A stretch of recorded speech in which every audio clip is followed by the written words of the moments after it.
Tobacco companies don't care about the health of Brazilians or anybody else. They don't care about the medical costs that they impose on the people in the government. They care about maximizing their profits and sales. Hi, everyone out there. We are here because we may be in the most dangerous moment to public health in Brazil since the COVID pandemic. We are very worried as health professionals. We make a vow to graduate, so we keep serious about it. And we bring Dr. Stanton Glantz. He's been a professor to University of California, San Francisco, which is a huge reference for us in the advocacy pro public health and protection of people from the tobacco industry. I'm here for ABAD, Associação Brasileira de Estudos em Álcool e Drogas. I'm the vice president till 2025. So it's very important to make things concrete and with facts. I'm so thankful for your availability. You've been helping us a lot, and you're huge researchers, have plenty of important papers published, study that in a serious way, because one thing is to get whatever method, research method, and get to a conclusion that has nothing to do with the method. And the other one is to think about the research design and keep the conclusion aligned with the method. That's what we are trying to talk about during the last public audience in the Senate. And Senator Soraya Tronic is a senator that has been very favor of e-cigarettes regulation. And she starts the audience saying that Anvisa, our FDA, it's like FDA, but Anvisa has also a link to SUS, or Unified System Health. And she says Anvisa owes to Brazil a regulation. And that's so untrue. Maybe she's not very well oriented by her team. And she miscomprehend regulation and the tactics from the industry. And it's natural because she doesn't have any public health diploma, graduation, or degree. She's a lawyer as a profession and committed to impartiality as a member of the government. So we are very baffled because we can't speak in the press like she does. She's speaking every other day in journals and saying the same things that the industry wants everyone to think, but it's grounded on sand and not on rock. I already made a brief summary of the last audience, and do you want to talk about it a little? Yes, well, the first, there's a couple of things that you need to kind of, where she's just simply either doesn't understand or is misrepresenting the situation. First of all, they've argued that there's a need to regulate e-cigarettes in Brazil. The fact is, e-cigarettes are regulated in Brazil, and Visa regulates them, and they have prohibited the import and sale of e-cigarettes in Brazil. That's a regulation. And if you look around the world, and Visa is viewed as one of the most effective leading public health agencies in the world. And so to say that e-cigarettes aren't regulated is just incorrect. They are regulated, they're just simply not permitted. Now, what's been the effect of the current regulation?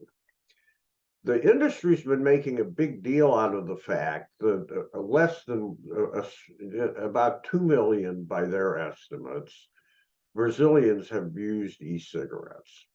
Okay, well, that sounds like a lot, but there's over 200 million Brazilians, and so it's less than 1% of the population.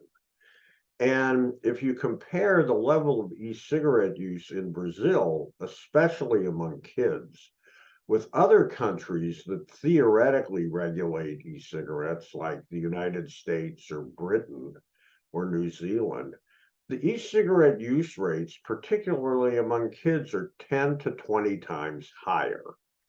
So while the Anvisa regulation hasn't been perfect, it hasn't stopped all e-cigarette use in Brazil, it's kept it well below what you see in countries where they're legal. And, you know, I've also looked at a couple of other countries. There's about 40 countries that follow the Brazilian model and where e-cigarettes are illegal. I've looked at Thailand and Turkey, which have similar regulations, and you see the same thing there that you see in Brazil. There is a little bit of use that leaks through, but it's way below what you see in other countries.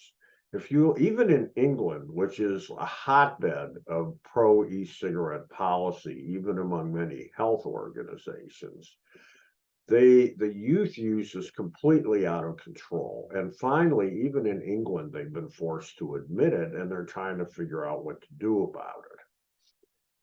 The second thing is that creating a regulated market where you allow the sale of these products has not been done successfully anywhere in the world.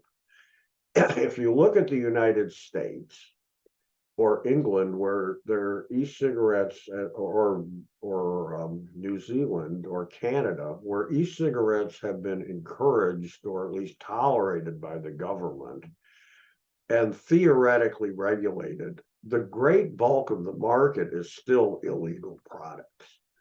And youth use has exploded. If you look at what's happened in those countries, if you just look at total youth nicotine addiction, which had been falling over the last 10 or 20 years, since the advent of e-cigarettes, that progress has been reversed. And while sole cigarette smoking has continued to drop, it's dropping slower than it did before the advent of e-cigarettes. But if you add the e-cigarette and cigarette use to get a total measure of youth nicotine addiction, it's way up. The other thing that you need to think about is, why are the tobacco companies and their political allies, including the senator, pushing to legalize the market? Tobacco companies are not public health agencies. Tobacco companies don't care about the health of Brazilians or anybody else. They don't care about the medical costs that they impose on the people and the government. They care about maximizing their profits and sales. And so the reason they're pushing to bring e-cigarettes into the Brazilian market, to get the regulations changed so they can sell them, is so they can increase the use of e-cigarettes, the sale of e-cigarettes, the profits from e-cigarettes. And that is not a good thing for anybody in Brazil. Finally, the claim that it's necessary to deal with smuggling is a standard industry argument that they've used for decades all over the world. The industry has been repeatedly shown to be involved in the illicit market. The smuggling that goes on, the major tobacco companies are complicit in it, and there's internal industry documents which have become public as a result of lawsuits against the industry. They even have a name for it. It's called duty not paid tobacco products. And the standard strategy that the industry's been using for decades is to promote the illicit market and then go to the authorities and say, we have this smuggling problem, which the companies created, and you need to legalize these products and allow their import in order to deal with the smuggling. So this whole argument over smuggling is completely hypocritical and fallacious. The big tobacco companies could essentially end all smuggling if they wanted to by simply stopping putting product into these illicit channels. And there's a WHO protocol tied into the Framework Convention on Tobacco Control on illicit trade, which is now in force. And the tobacco companies have done everything they can to prevent the countries from signing on to that protocol and the effective implementation of the protocol. So I think the bottom line for Brazil is you have a good regulatory system now. Entrevista is doing a very good job. It's protecting the people of Brazil. It's protecting the kids of Brazil.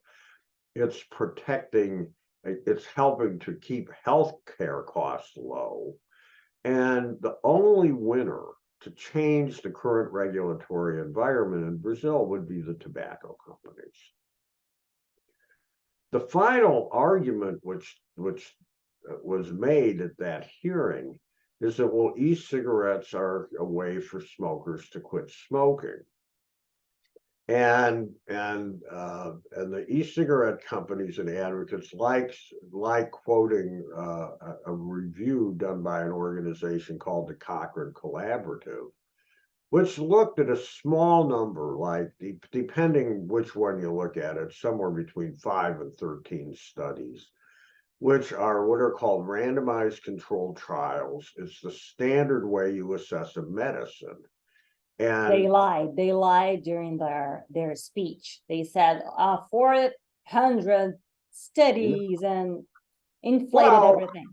Yeah, well, what the Cochrane Collaborative did, they did review a lot of studies, because when you do these systematic reviews, you cast a very broad net and you try to find everything that's out there, but then they narrow it down to the relevant ones. And while they considered a huge number of studies, the actual analysis is based on around 10. They've done several of these reviews and the numbers vary a bit. But what they show is that if you give people e-cigarettes in a clinical environment as a smoking cessation medication, often combined with counseling to help people quit smoking, they do help people quit smoking. It's not a huge effect, but it is detectable. Well, I think, the thing you need to keep in mind when assessing the Cochrane Collaborative is that was assessing e-cigarettes as a medicine. And no e-cigarette company, as far as I know, has gone to the medical drug authorities in any country and asked that e-cigarette be approved as a smoking cessation medication. Now, I think there's no reason they shouldn't do that or couldn't do that, and that, they could go to Entrevista and to the medicine side of Entrevista and say, we want this approved as a medicine.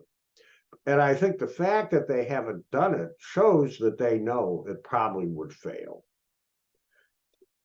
There's a much larger body of scientific evidence, around probably 75 to 100 studies, looking at the association between using e-cigarettes and stopping smoking in the real world.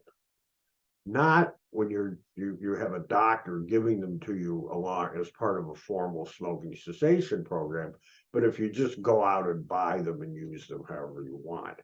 And what most of those studies show is that e-cigarettes keep people smoking.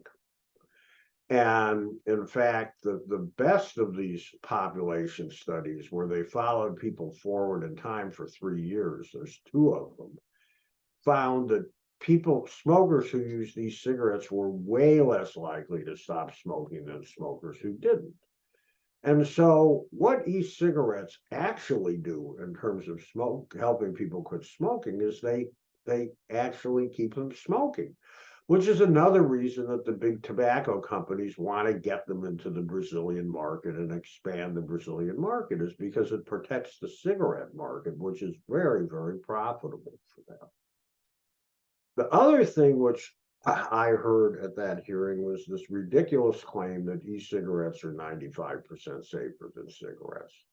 Now, that claim was first made about 7 or 8 years ago. If you go read the actual scientific paper that includes that claim, two things jump out at you.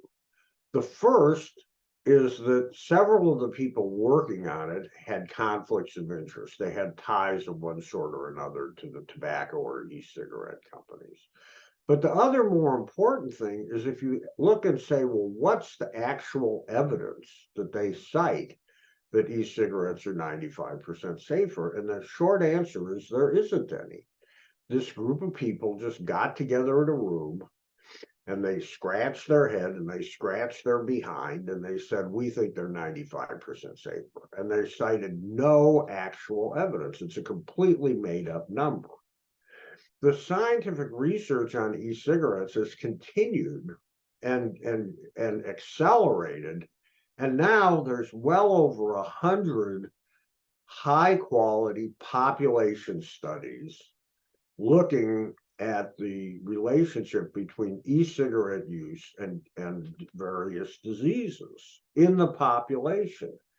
And what those show is that e-cigarette use for some outcomes is indistinguishable from cigarettes, and for others, while it's not as bad as smoking, it's almost as bad. So these people are clinging to conclusions that they drew years ago and ignoring the huge body of evidence which has been published since then. There's now thousands of papers about the health effects of e-cigarettes have been published. In addition to these big population studies looking at whether or not there's an association with different diseases, there's a lot of studies on the biology of e-cigarettes showing how inhaling e-cigarette aerosol compromises your cardiovascular system, compromises your pulmonary system, stimulates cancer-related genes, and the list goes on and on and on and on. And, you know, it may be that e-cigarettes aren't as bad as smoking, but, you know, they're almost as bad as smoking. And, you know, given how incredibly dangerous smoking is, it's like saying to people, well, you know, rather than jumping out of the 50th story of the building, jump out of the 30th or the 40th story of the building. You know, the consequences are still pretty dire. And the other thing is that e-cigarette use is in every country that I've seen, it's dominantly among kids, most of whom were nicotine naive, hadn't been addicted to nicotine. And there's, no matter how low the risks of e-cigarettes are, they're not zero. And there's nothing good about addicting kids to e-cigarettes. There's already many, many studies. There have been several what are called meta-analyses published, which is like a quantitative summary of the existing literature, showing that kids who use e-cigarettes have more asthma, they have more respiratory problems, and, you know, they miss more days in school. Suicidal thoughts, depression. Yeah. And so, I mean, Brazil has done very well in Visa's regulatory regime of trying to keep them out of the country has worked. And it's like you have a system which has been effective. The senator and the politicians should be praising Visa and increasing its budget so that it can be more aggressive in enforcing the existing regulations, rather than out there carrying the tobacco companies' water, trying to turn turn Brazil into the United States or England or one of these other countries where e-cigarette use is completely out of control.